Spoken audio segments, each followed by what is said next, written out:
नमस्कार, आप देख रहे हैं लोक सेवा न्यूज। मैं हूं आपके साथ रजत त्रिपाठी। अमेरिका के राष्ट्रपति डोनाल्ड ट्रंप का कार्यकाल आज खत्म हो रहा है।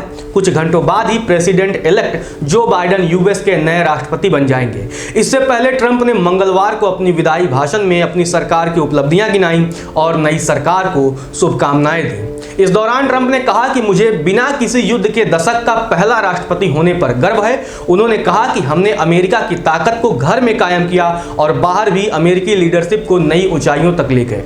हमने दुनिया को चीन के खिलाफ एकजुट किया, ऐसा पहले कभी नहीं हुआ था। तो चलिए ट्रंप के भाषण की 5 प्रमुख बातों की चर्चा करते हैं। पहली बात, कैपिटल हिल पर हुए हिंसक हमले की उन्होंने निंदा की।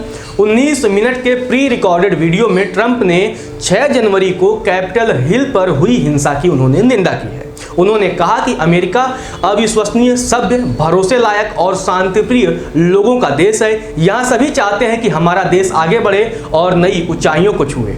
दूसरा, उन्होंने अपने कार्यकाल को याद किया।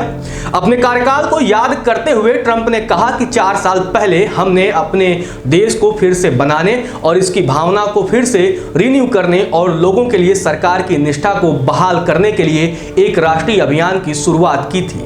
उन्होंने 2016 में उन्हें चुनने के लिए अपने समर्थकों को धन्यवाद दिया। उन्होंने कहा कि इस सम्मान को वे शब्दों में बयान नहीं कर सकते हैं। तीसरी, उन्होंने बातों में अपनी उपलब्धियों को गिनाया।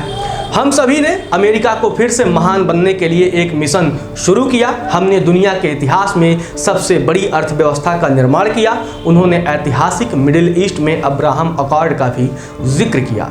चौथा जो ट्रंप ने जिक्र किया, चीन और कोरोना के मामले का भी उन्होंने जिक्र किया। ट्रंप ने कहा, हमने चीन पर ऐतिहासिक टैरिफ लगाए, चीन के साथ एक बड़ी डील की, लेकिन इससे पहले कि स्याही सूखती, हम और पूरी दुनिया चीन वायरस से चपेट में आ गए। हमारे व्यापार संबंध तेजी से बदल रहे थे। अरबों और अरबों डॉलर का निवेश अमेरिका में हो रहा था, लेकिन वायरस ने हमें एक अलग दिशा में जाने के लिए मजबूर कर दिया। 5वीं बात, उन्होंने अपनी पत्नी मेलेनिया और परिवार का धन्यवाद दिया। बकौल डोनाल्ड ट्रंप, मैं बाइडेन प्रशासन की सफलता की भी कामना करता हूं। नए प्रशासन का स्वागत है और अमेरिका को सुरक्षित और समृद्ध रखने के लिए प्रार्थना करते हैं। फेयरवेल स्पीच में ट्रंप ने पत्नी मेलेनिया और परिवार का धन्यवाद दिया। साथ ही उन्होंने उपराष्ट्रपति माइक पेंस का भी आभार जताया। वहीं कोरोना की वजह से जान गंवाने वाले अमेरिकी लोगों को बाइडेन और वाइस प्रेसिडेंट कमला हैरिस ने श्रद्धांजलि दी। लिंकन मेमोरियल पर आयोजित कार्यक्रम में बाइडेन ने कहा कि कई बार याद रखना कठिन होता है, लेकिन इसी से जख्म भरते हैं। एक राष्ट्र के तौर पर यह करना जरूरी है, इसके कारण ही हम यहाँ हैं। फिलहाल के लिए इतना ही। आप देखते रहिए लोक सेवा न्यूज।